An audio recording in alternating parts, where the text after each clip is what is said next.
Buenas noches, esto es Zona Franca y yo soy Daniel Pacheco. Alfredo Molano cuenta que su primer recuerdo de Bogotá fue un cielo rojo que no era de atardecer sino de llamas. Es el recuerdo del 9 de abril de 1948, cuando Molano, desde la calera donde vivía cuando era niño, vio los incendios del Bogotazo. Alfredo Molano Bravo murió esta semana, dejó un trabajo extenso y bellamente escrito que hace de puente entre esa violencia bipartidista de los años 50 y las violencias que se engendraron después con el surgimiento de las guerrillas y de los paramilitares. Esa violencia que Fals Borda, que Guzmán y que Umaña enseñaron a escribir y que Molano aprendió, pero aprendió muy a su manera, con terquedades que le forjaron un lugar a la brava en la sociología colombiana y muchos enemigos poderosos. Y es que mientras esa violencia contribuía al movimiento demográfico más grande de la historia de este país, del campo a las ciudades, Alfredo Molano decidió caminar en la dirección contraria. En contravía caminó hacia los pueblos, hacia las puntas de colonización, selva adentro, a lomo de mula, del llano al llano, para dejar plasmadas para siempre esas voces de los años del tropel. Molano estudió sociología en la Universidad Nacional, donde, como cuenta, queríamos bajar a piedra el cielo a la tierra. Molano siempre tomó partido por la gente, y no solo tomó partido en un sentido político e ideológico, que también lo hizo, tomó partido como un compromiso disciplinario también. Decía Molano que la gente cuenta cuando se le oye y lo hace con una sinceridad limpia, lo hace con generosidad, con soltura, con humor, con fuerza, chisporrotea. Esas son palabras de Alfredo Molano. Y eso es lo que contó Molano en más de 20 libros con un estilo que generó muchos rechazos dentro de la academia. Tal vez por eso terminó siendo un refugiado en el periodismo. Un periodismo distinto, sin los compromisos de objetividad o equilibrio, pero sí con la ética. Una ética que a veces olvida el periodismo de hoy en día, con la ética de escribir la voz de los olvidados, de los perseguidos, de los oprimidos por el poder. Por otro lado, con la muerte de Alfredo Molano, creo que empieza a morir también una tradición fuerte, influyente, dominante en las ciencias sociales y en la intelectualidad colombiana, la tradición de la violentología. Y como la de Molano, creo, esta es una muerte natural. Molano deja un país que ya no puede ser explicado por completo por la violencia y mucho menos por la violencia política. Es un país afortunadamente más complejo, más diverso. Y creo que esto lo intuía el mismo Molano. En la carta a su nieta Antonia termina diciendo, abro comillas, tú eres el puente entre mis nietos mayores y los menores. Cuéntales a todos lo que ustedes nunca vivirán, cierro comillas. Eso es lo que dejó contado Alfredo Molano. Lo que nunca vivimos, que siempre importa recordar, porque es parte de lo que somos, de lo que con dificultad vamos superando. Aquí arranca Zona Franca.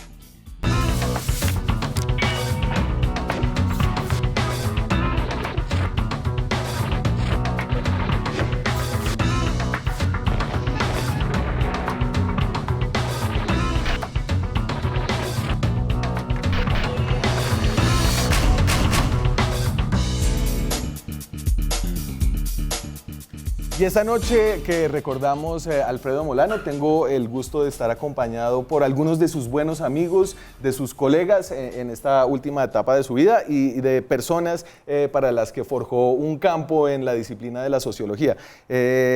Marta Ruiz es comisionada de la Comisión de la Verdad, donde era comisionado Alfredo Molano, es periodista, trabajó en la revista Semana muchos años y es un gusto tenerla aquí para que recordemos y hagamos un poco de memoria sobre lo que fue y la obra que dejó Alfredo Molano. Muchas gracias, Daniel, es un honor estar en su programa y es mayor honor todavía que este programa sea dedicado a Molano.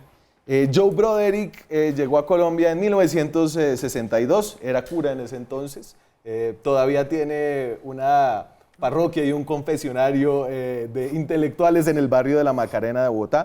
Escribió un libro muy famoso sobre Camilo Torres, es australiano, pero ahora también es colombiano, es dramaturgo, es escritor. Joe, es un gusto, un honor que nos acompañe esta noche. Gracias.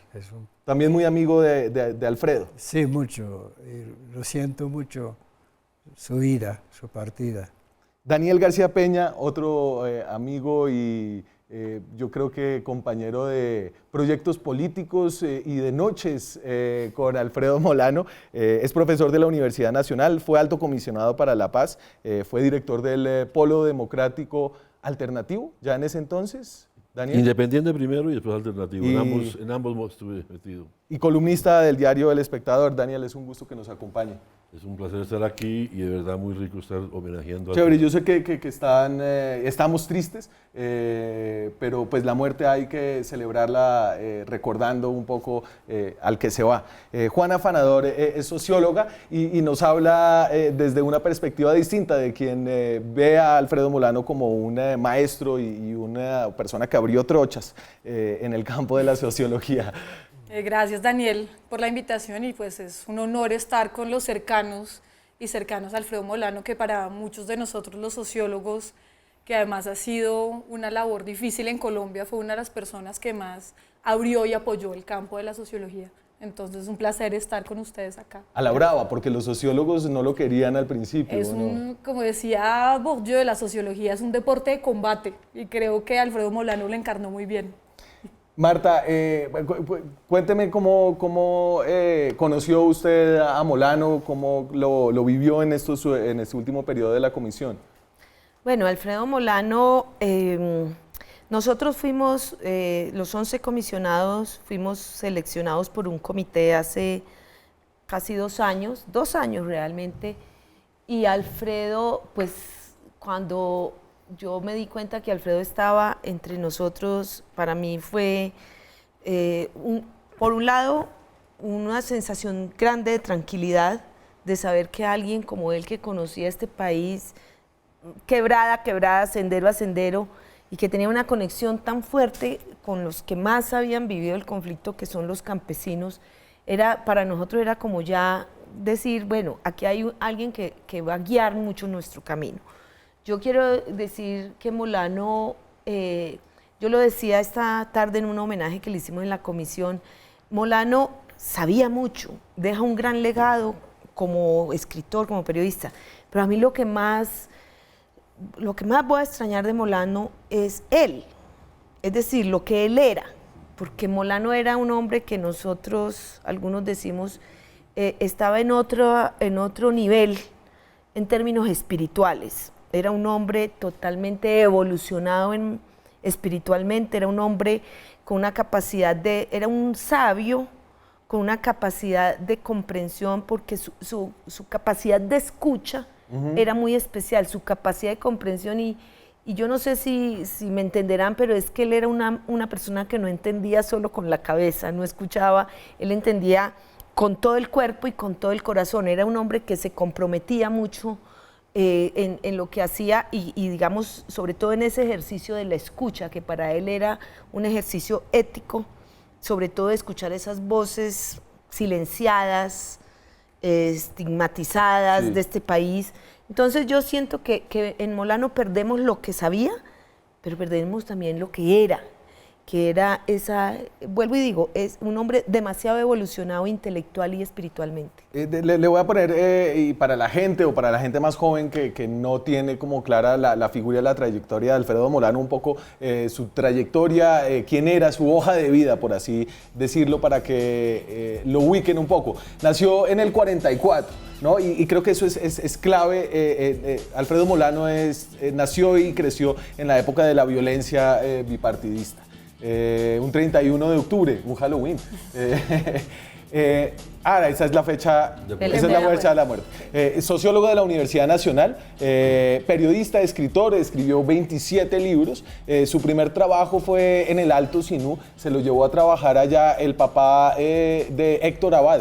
Héctor Abad Gómez, en un trabajo, después se fue a trabajar a la Amazonía y a la Orinoquía, a los llanos, fue un gran amante de los llanos y de la puerta a la Amazonía que baja desde los llanos por el Guayabero, por el departamento del Guaviare. Escribió en Ecos, en Cromos, en Alternativa, esa revista muy importante, en la revista Semana, y en El Espectador tuvo una columna muchos años y también fue reportero del Espectador, porque Molano era realmente un reportero.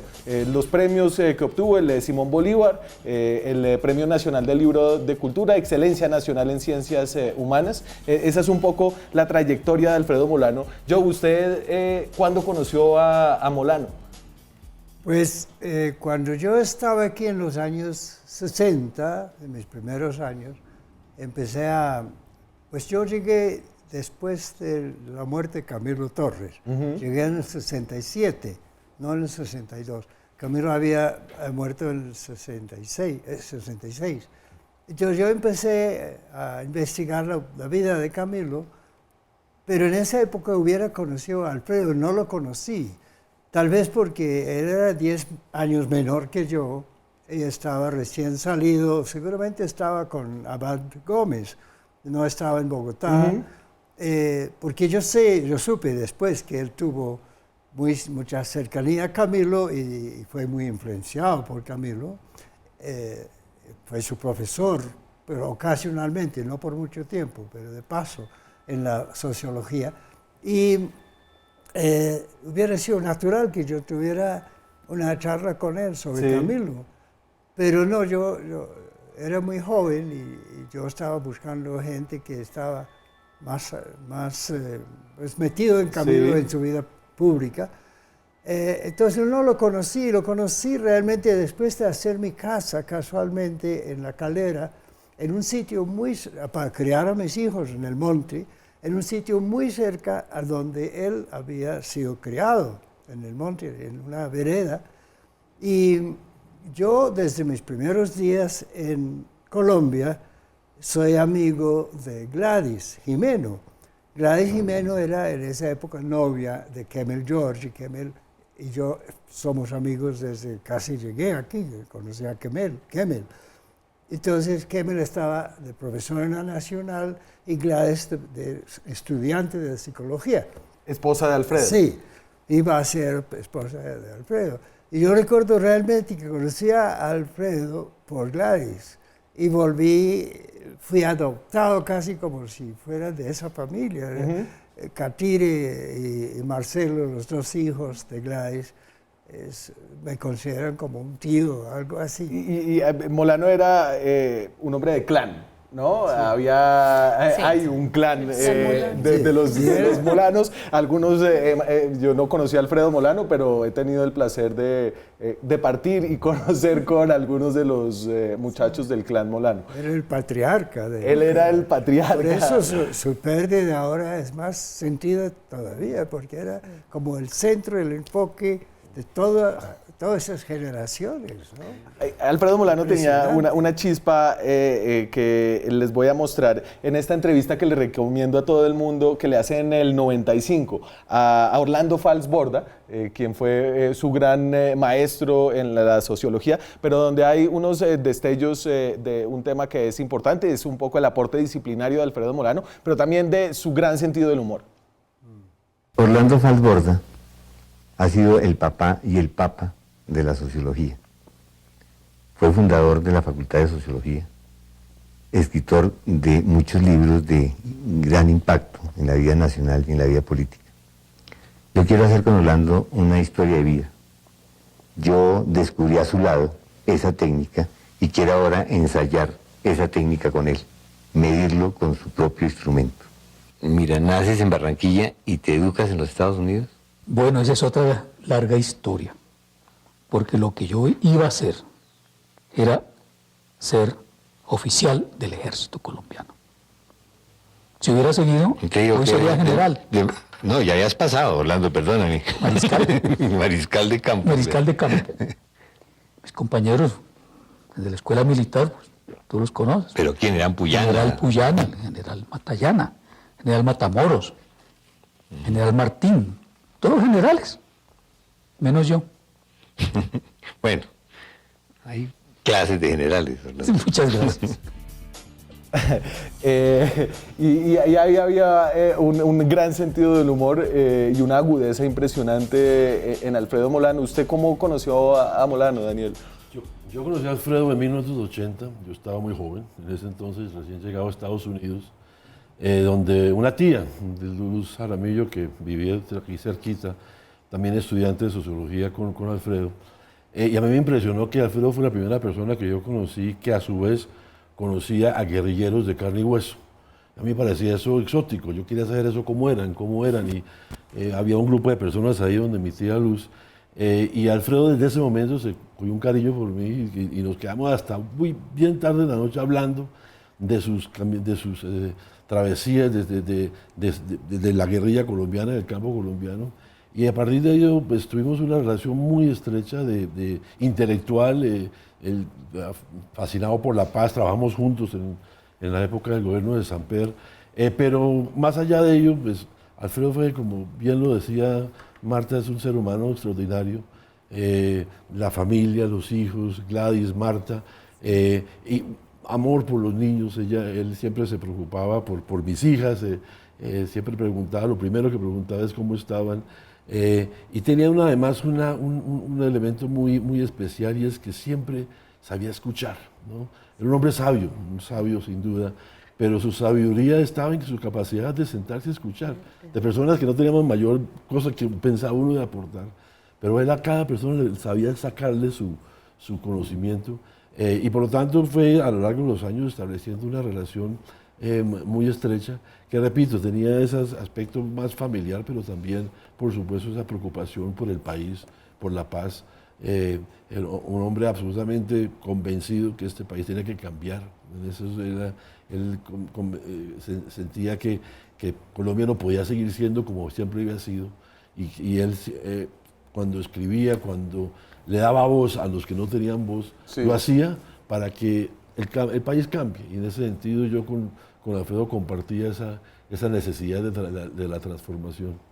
Juana, le voy a poner un extracto de una reedición que hizo Falsborda del libro de la violencia, en el cual está como un poco, yo creo que el origen de la estructura académica e intelectual de Alfredo Molano, para que usted me hable un poquito de eso. Entonces, La violencia en Colombia, que fue el gran libro después de la violencia, que se hizo un poco para entender qué es lo que había pasado, y escribe Falsborda. Este libro recoge la tragedia del pueblo colombiano desgarrado por una política nociva de carácter nacional y regional y diseñado por una oligarquía que se ha perpetuado en el poder a toda costa, desatando el terror y la violencia. Esa guerra insensata ha sido prolífica al destruir lo mejor que tenemos, el pueblo humilde. Y entiendo que un poco esa denuncia y esa sociología de denuncia es de donde surge la preocupación, digamos, profesional de Alfredo Molano. Creo que además Alfredo Molano encarna un sociólogo sui generis, ¿no? No el sociólogo acartonado, tradicional, académico, sino que él rompió con toda la metodología normalmente que debería implementarse en la labor sociológica, ¿no? Entonces siempre, a uno nunca le enseñaban Molano en la universidad, ni uno leía Molano en la universidad como teórico, sino como un ejemplo del trabajo de campo, ¿no? El trabajo de campo, el sociólogo que hace observación participativa, que está en el territorio, que queda tiempo en el territorio con la población y que escuchaba a la población, ¿no? Entonces muchas veces uno lee los textos de Molano sociológicos y son textos muy ricos en escuchar, ¿no? De leer, porque uno está leyendo la voz de los demás, ¿no? Que eso rompía mucho con la sociología impuesta, tradicional y académica, ¿no? Y además yo creo que logra recuperar lo mejor del periodismo y de la sociología, ¿no? Muchas veces en su trabajo periodístico se impone su lado sociológico, que es un ojo y un análisis mucho más agudo que el del periodista que pasa por encima, ¿no?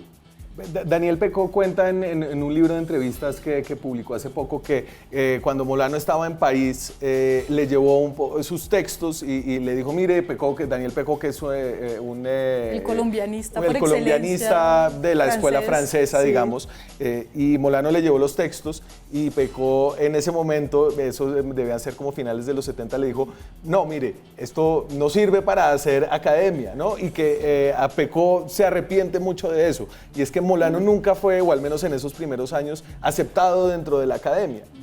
Claro, claro. Él describe eso. En este libro que yo estuve leyendo ayer, conmemorándolo, que pienso que es su mejor libro. El de los años del tropel. Los años del tropel. Sí, este libro se merece una nueva edición. Todos sus libros tienen que estar siempre en circulación. Pero este libro es el libro donde descubrió esa beta y donde renuncia a la academia, renuncia a Pecó y compañía. Y decidió que el cartón no le importaba. Sí, se quedó sin el cartón. Y llegó refugiado y yo decía que Molano fue un refugiado en el periodismo, Marta. Sí, esa es una palabra buena.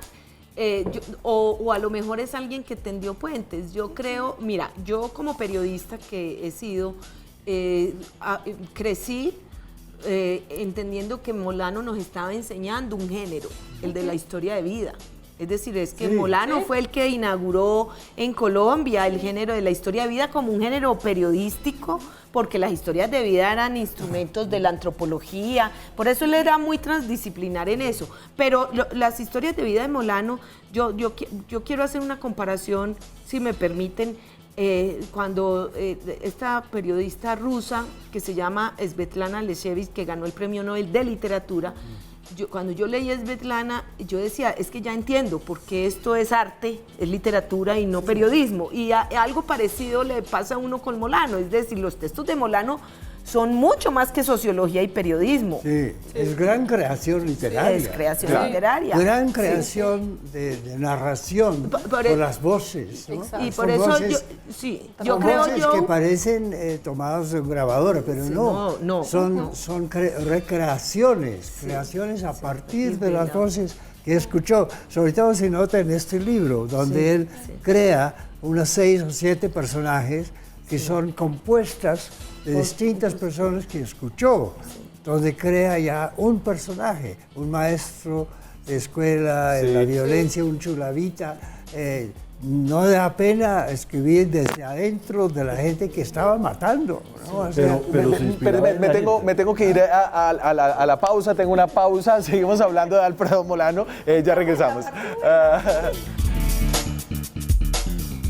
Seguimos en Zona Franca, hablamos esta noche de Alfredo Molano, quien desafortunadamente murió esta semana a la edad de 75 años. Antes de irnos, usted venía aquí, le quité la palabra de la boca, no sé si la puede volver a encontrar.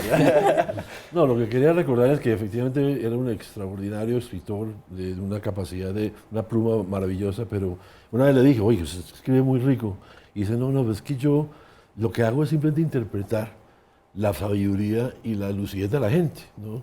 Y ahí es donde yo creo que es como el secreto de Alfredo, que era, como decía, una capacidad de escuchar, pero también de interpretar. Y efectivamente cuando él le escribía lo que la gente le contaba, era una versión mejorada, si se quiere, pero la sabiduría, la inteligencia venía de su capacidad de escuchar y de darle a esas personas, a esos campesinos, a esos colonos, siempre buscaba, digamos, las personas que no tienen voz.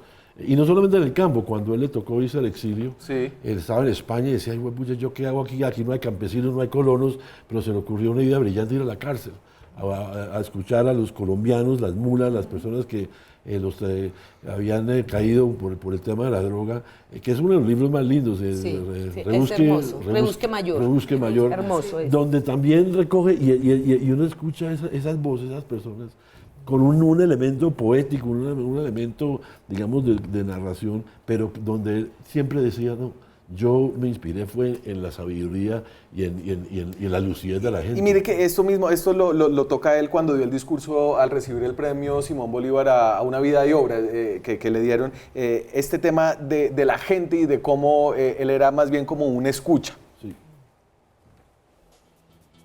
Ya va. Ya viene. Ya casi. En cualquier momento. Ese discurso es... Ya viene, ya fresco yo. Escribir. Vivir y escribir. Vivir y Sí, escribir, escribir. exactamente, que publica hoy el diario del Espectador. Espectador lo publica. ¿Lo tenemos, muchachos? No lo tenemos todavía. Ahorita ya volvemos a lo que... Ahí ya lo tienen. Perfecto, ahora sí. La gente cuenta cuando se le oye y lo hace con una sinceridad limpia. Cuenta lo pasado como si lo estuviera viviendo en presente y lo hace con generosidad, con soltura, con humor, con fuerza. Chisporrotea. No es difícil oírla porque habla lo que vive. La dificultad comienza cuando el que trata de escribir no oye porque está aturdido de juicios y prejuicios, que son justamente la materia que debe ser borrada para llegar al hueso.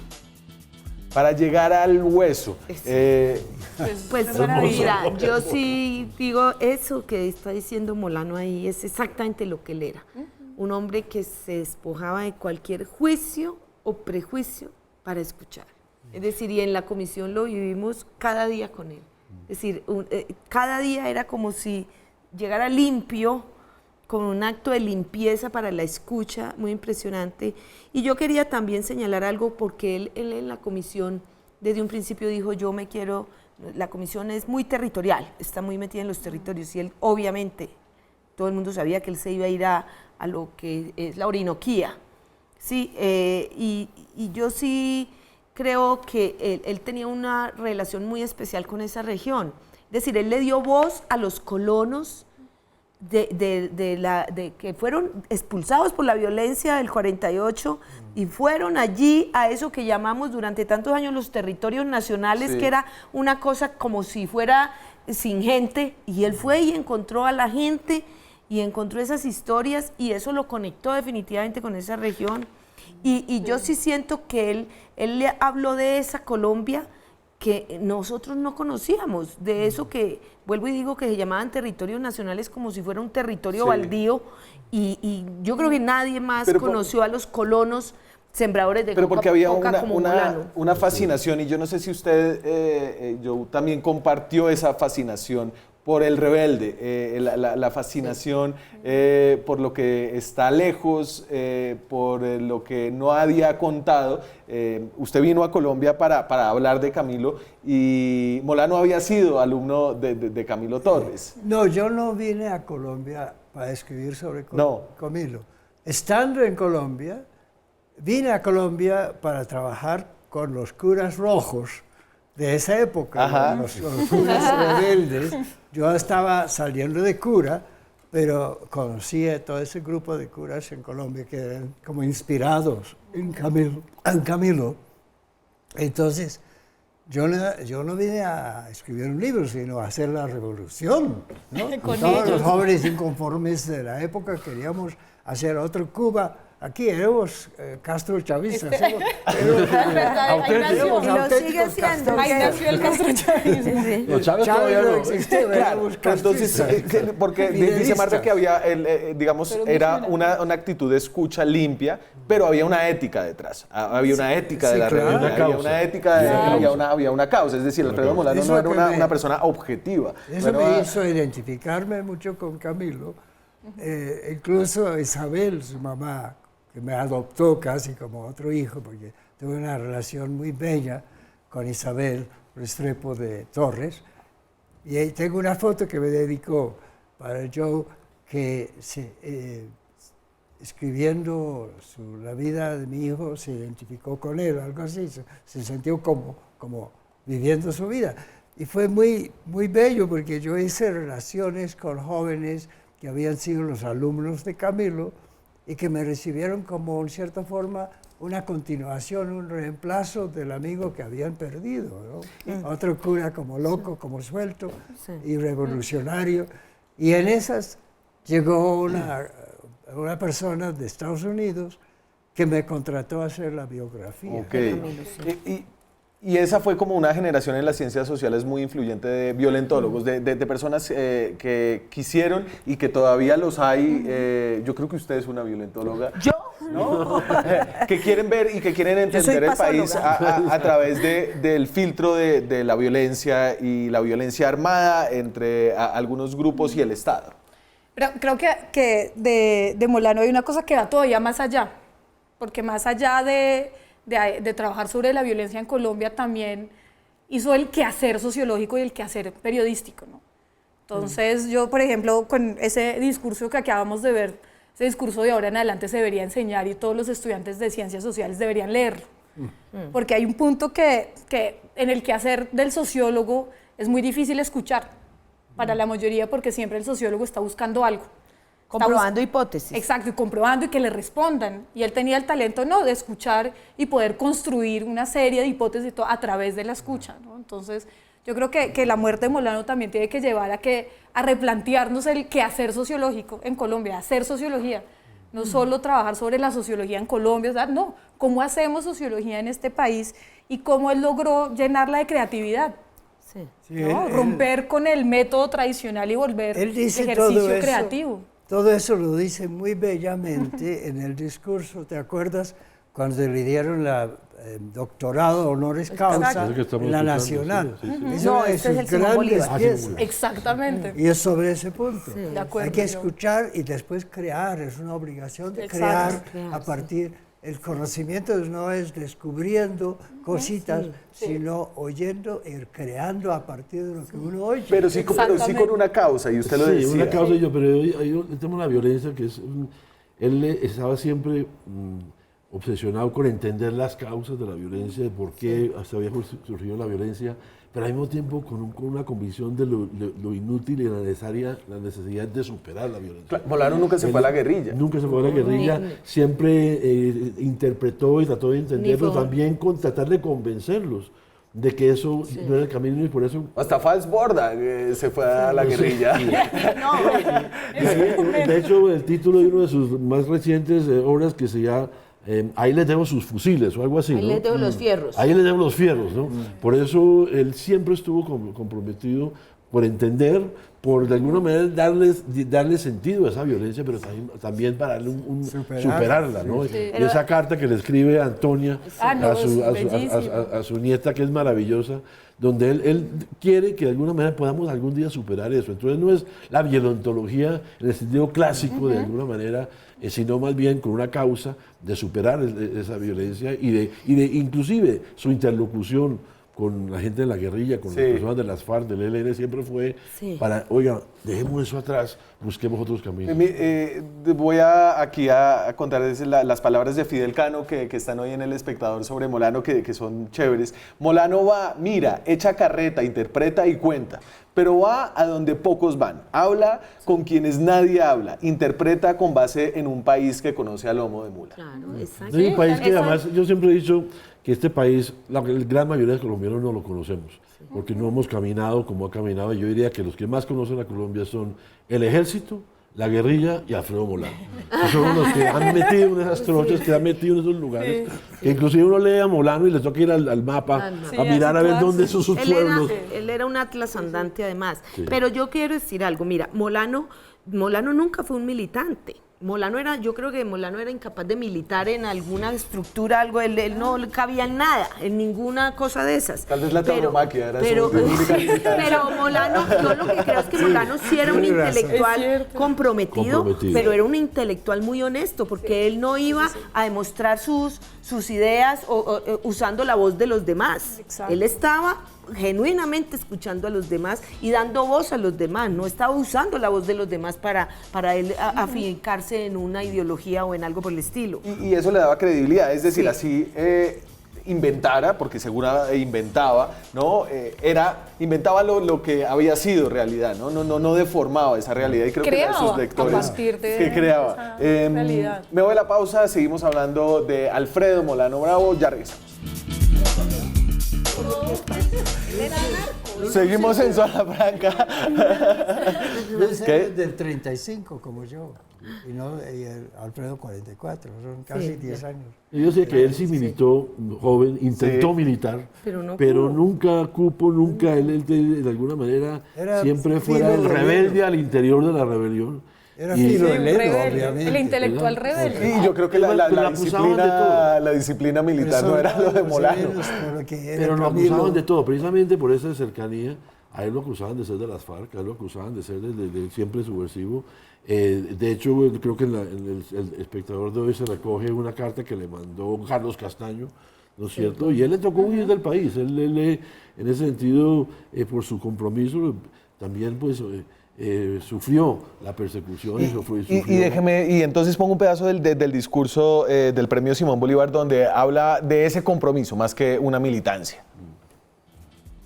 He pagado un alto precio por apartarme de la mirada oficial, la que llaman políticamente correcta, tan falsamente objetiva como parcial y aséptica. He tomado partido contra las imputaciones creadas por el interés privado contra la gente que anda por las trochas y por los atajos, por las calles sin asfaltar y que nada esconde porque nada tiene que perder. El país está lleno de prejuicios, sometido a ellos. Han sido construidos con método, calculadamente, a mansalva y sobre seguro. Surgen de los miedos e intereses de los poderosos y avasallan, envuelven y destruyen. Wow. Mire, nunca. Impresionante, lindo. Molano fue un hombre, nunca se dejó manosear por el poder, nunca. Es decir, era un hombre que yo creo que toda su vida, su felicidad, hasta el último día de su vida, es decir, hasta el último momento, Molano estaba muy enfermo y hasta hace un mes estaba yendo con la carretera del Llano cerrada, echándose las 10 horas a ir a hablar con los campesinos. Y le decíamos, Molano, no puedes ir, pero él dijo, esto es lo que me da vida a mí. Molano entendía muy bien y jamás se dejó incomodar por ser él insultado o incómodo. Entonces era un hombre, pero yo digo que era una fortaleza moral que tenía Molano, porque Molano era un hombre que no necesitaba ser aprobado por el mundo del poder para él ser lo que era. Es decir, yo sí siento que y no era un tipo que fuera confrontacional ni nada. Molano era un hombre que podía escuchar perfectamente a todo el mundo. Yo lo viví en la comisión. Pero sí había una denuncia clara del poder, y no solamente un poder abstracto, sino de un poder económico en las regiones donde él estaba, un poder que a veces tenía que ver con las fuerzas militares. Nombres y apellidos. Claro. Sí, Y él decía las cosas muy claramente y obviamente eso tuvo sus consecuencias, y ¿no? por eso tuvo que huir. Varias al veces. exilio. Además, varios Porque era exilios. demasiado Es que explícito. Yo creo que Molano era un hombre que entendía, como muchos, o como muy pocos mejor, que la violencia no surge del silvestre. O sea, la violencia tiene unas causas, y una violencia tan larga hay que explicarla también políticamente, hay que explicar qué es lo que hay debajo de esa violencia, y yo creo que esa fue la obsesión de Molano, entender qué era lo que está allí, porque eso ni es una tragedia natural, ni es algo que surge porque Colombia está en un lugar especial. Él entendió que la violencia también es una decisión. Es una decisión política, y él trató de interpretar esa decisión política. Pero entonces es que ese martes es clave porque, digamos, las conversaciones que tuvimos en esta última etapa en la comisión es siempre, porque, digamos, en Colombia la realidad es tan fuerte y hay tanta violencia y tantos elementos que inclusive dentro de los jóvenes hay una gran confusión, ¿no? Como que si la violencia fuera algo que estuviera en nuestra ADN, como los colombianos somos violentos porque sí, la violencia es porque nos matamos entre todos, y yo, no, hay una causa, esto empezó, inclusive el debate que sé que se ha dado en la comisión de cuándo empezó y cómo, y él siempre volvía, y por eso esa referencia que te hiciste al comienzo me parece muy pertinente, porque era muy chiquito, en el 9 de abril, pero él dice, no, es que todo empezó ahí. Y su obsesión de entender que esto tiene una raíz histórica. Y que para poder deshacer el conflicto hay que entender de dónde vino. Y eso me parece que es una cosa como tan obvia, ¿no? Un médico para curar una enfermedad tiene que tener un diagnóstico. Y si uno dice que es que Colombia es así porque somos violentos por naturaleza, pues obviamente no se puede resolver. Pero eso de ir a los orígenes, y los años 40, toda esa relación de esa violencia de los años del movimiento gaitanista. Decía al principio que esta es también, como es natural la muerte de Alfredo, también hay una cosa que se está acabando y es de una generación, y era una manera de entender el país a propósito de la violencia. Y yo no sé si usted cree que esa visión está cambiando y que de alguna manera hay hoy una manera distinta de entender el país en la cual ahí no cabía Alfredo Molano. Creo que en parte sí, ¿no? Y por eso es tan necesario apegarse en este momento al legado de Molano, que es el trabajo sobre la memoria, ¿no? Y a las estructuras que llevaron a que tuviéramos este conflicto y a que sigamos en conflicto y a no negar y a eufemizar lo que nos pasa, ¿no? Que además él lo decía ahí en su discurso, ¿no? De ser honesto, franco con él mismo, decir las cosas como eran, no soy políticamente correcto. Y eso es algo que en la discusión con la memoria en este país es muy importante, y más aún ahora, y creo que en el mundo además universitario, académico, sociológico, se tiene que dar un debate frente a eso, ¿no? El papel de la academia en la construcción de memoria, cómo hacemos para no ser políticamente correctos siempre y para no eufemizar todo lo que nos pasa. Pero además que llamar las cosas por su nombre. Yo, inclusive, una cosa que él dijo en estos días, en la última vez que lo vi en la cama, que estaba enfermo, pero pues él decía, mire, es que inclusive hablar del posconflicto es tan grave y tan dañino como de negar que existió el conflicto, decía Alfredo. Porque sí, las FARC entregaron las armas, estamos en una etapa distinta, pero la violencia continúa. El asesinato de los líderes sociales hoy en día no es tan distinto al asesinato selectivo del movimiento gaitanista en los años 40. Y en ese sentido, no es que la violencia no haya cambiado, obviamente es cosa distinta, hay elementos diferentes. Pero él decía, no podemos negar el conflicto. Y hoy, desafortunadamente, muchos hicimos un poco la idea de que con el acuerdo de paz íbamos a cerrar un capítulo. Él dice, no, desafortunadamente no fue así y desafortunadamente hay que seguir mirando las cosas y llamándolo por su nombre. Yo no estoy del todo de acuerdo con eso, pero me parece excelente. Voy a mi última pausa y ya regresamos. Seguimos en Zona Franca, nos quedan 7 minutos. Pasó rápido el tiempo, sí. Quiero distinguir una cosa, una es el legado sobre lo que escribió acerca de las causas de la violencia, los actores de la violencia, los responsables de la violencia, pero otra en la forma en la que lo hizo. Y creo que ahí también hay un legado disciplinario que tal vez hay que apreciar mejor, Joe, para que ese sí no se acabe. Y es la manera de contar y la manera de entender la realidad que tenía y que dejó plasmada Molano. Verdad, sí, yo me identifico con él mucho en el estilo o la óptica de un escritor, que yo soy conocido como muchas cosas, pero entre otras como el escritor, como la biografía de Camilo. Y la idea no es de echar una carreta y probar una tesis o dar un mensaje, sino mostrar, ¿no? Mostrar lo que está pasando. Y lo hice nuevamente en otro libro que él me ayudó mucho a conseguir testigos para el libro que se llama El guerrillero invisible, a continuación de la historia de Camilo, en cierta forma, porque es la historia del cura Pérez, el español, que tomó el camino de Camilo. Entonces, la idea sí no es de tratar de convencer a nadie de nada, sino a mostrar y ver qué es lo que está pasando. Es la narración pura en ese sentido, la narración sin ninguna intención, sin una carta en la manga, sin un pretexto de nada, sino demostrar. Así es. Que se hace mucha falta en el periodismo y un poco en esta discusión que tenemos hoy alrededor del periodismo, cómo hacer un periodismo que capture audiencias. Tal vez hay más respuestas que en las noticias sobre gatos o cosas por el estilo.